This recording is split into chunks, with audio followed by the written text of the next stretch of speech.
给你一次扮演上帝的机会，用水箱模拟一个森林生态系统，花费100天的时间，让这方世界从一片虚无到繁荣昌盛。第一天，你创造世界，在水箱中加入泥土、岩石和捕蝇草。等待世界建立完毕后，你开始引入第一批原住民红蚂蚁。刚把它们放到这里，仅2秒钟的功夫就消失在了视野中。为了还原森林原貌，你在水箱里放置了一具苍龙骨架，而这方世界就起源于眼前的荒芜之中。随着时间的流逝，一场春雨席卷了这里。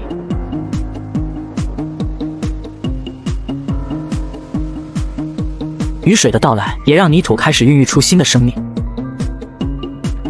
原本荒芜的地面正被绿植慢慢覆盖，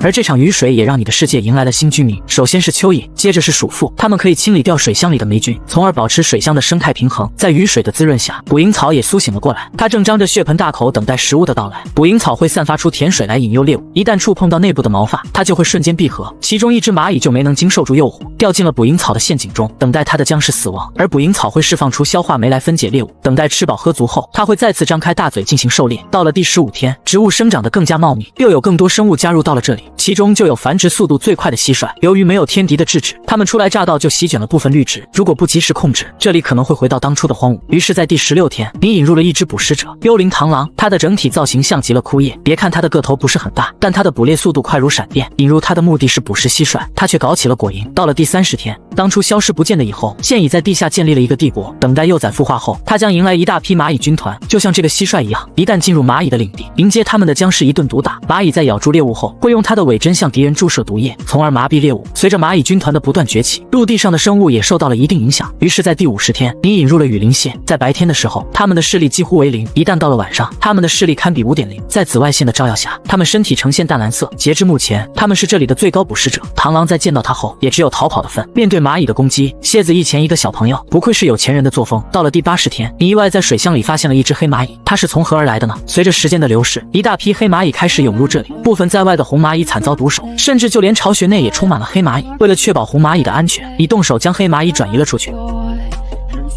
等待夜幕降临，天空下起了暴雨。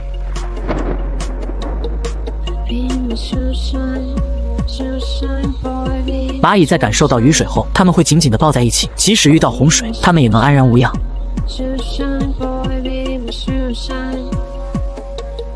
等待雨过天晴后，动物们纷纷出来品尝雨水。到了第100天，蝎子开始停止捕猎，以后也产下了更多的卵。它的帝国正在扩大规模，所有生物都在和谐地相处着。